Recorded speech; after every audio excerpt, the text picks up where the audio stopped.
Welcome back to Open Window Politics. Today we're going to be doing a prediction between the current governor of California, Governor Gavin Newsom, on the Democratic side, and then on the Republican side, we'll be going with the Vice President of the United States, J.D. Vance. So as you can see, I've already characterized quite a few of the states. I've got a bunch of swing states left, though, that we will characterize throughout the video. I'll just start out on the West Coast and then move eastward. So right in the blue Pacific Coast, virtually no possibility Republicans could win that. Oregon is the most likely, but even then, probably, unless something really crazy happened, it is not at all likely. So I will add a tilt characterization. Then when we get to the state of Nevada, Nevada is going to be interesting, especially if it was Newsom versus Vance. Newsom is obviously from California, the governor there, so he does have proximity to Nevada. And although there have been a lot of Republicans that have left California and moved to the Vegas area or other parts of Nevada in hopes of a more conservative state and more Republican voting patterns. But I do think that if it were to be called today, it would probably go to Governor Gavin Newsom. I don't think it would be the same case for the state of Arizona. In Arizona, Biden was able to win it in 2020, but then in 2024, it went back to the Republicans. Trump was able to win it. He also won it by a lean margin, so it was the most Republican of the swing states by margin, and I do think that would be incredibly difficult for the Governor Gavin Newsom to overcome that, and I think he might make inroads, but not enough to win the state. And then we'll get to the district here in Nebraska. I do think in Nebraska, Governor Gavin Newsom would probably be able to win that little Omaha district with its one electoral college vote.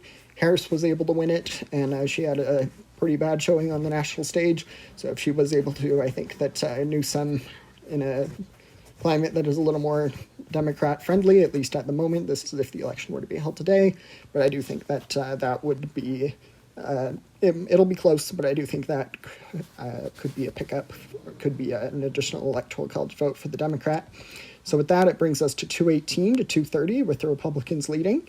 Then we're going to go and classify a few more states. I do think in Minnesota, this may even be a lean, but regardless, it's electoral college votes for the Democrat, Gavin Newsom.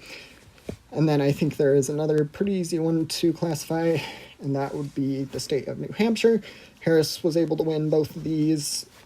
Biden was able to win both of these. Clinton was even able to win both of these. So there is not too much of a reality where either could end up going to the Republican. They were relatively close in 2024, but that was, like I've said before, was a pretty bad showing by Democrats. And I do think that the current environment for Democrats on the national stage is a little more favorable, which will most likely result in a victory in the state of Minnesota as well as New Hampshire. Then I'm going to classify it a tilt Republican state. I don't think that Governor Gavin Newsom would be able to do well enough to win the state of North Carolina. Last time Democrats were able to win the state of North Carolina, at least on the presidential level, was in 2008 when Obama was the Democratic nominee. And then Obama actually lost it in 2012, so it was a bit of a brief victory there. But I do think that it would most likely remain in Republican hands.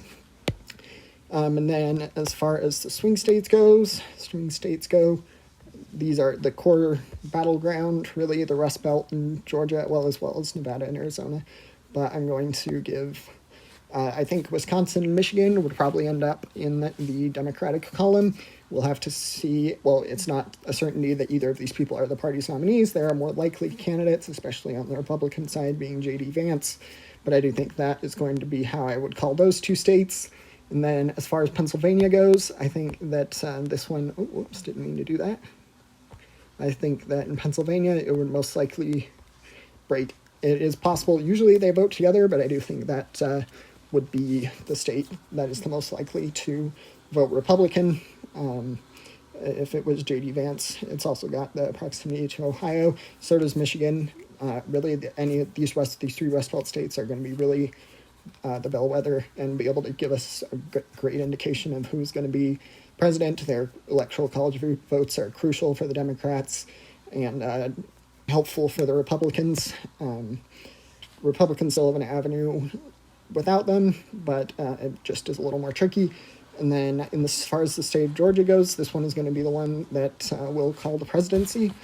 And I do think that Governor Gavin Newsom has a chance at doing well in the state, but I don't know if it will be enough. And I do think that the Sunbelt states like Nevada, Arizona, and Georgia in the long run are going to shift towards the Democratic candidates, but I don't think that it will be enough this time around. So I'm going to go with a tilt red rating for the state of Georgia.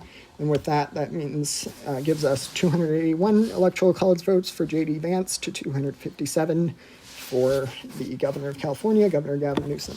Feel free to let me know if you have any questions, and don't forget to like and subscribe.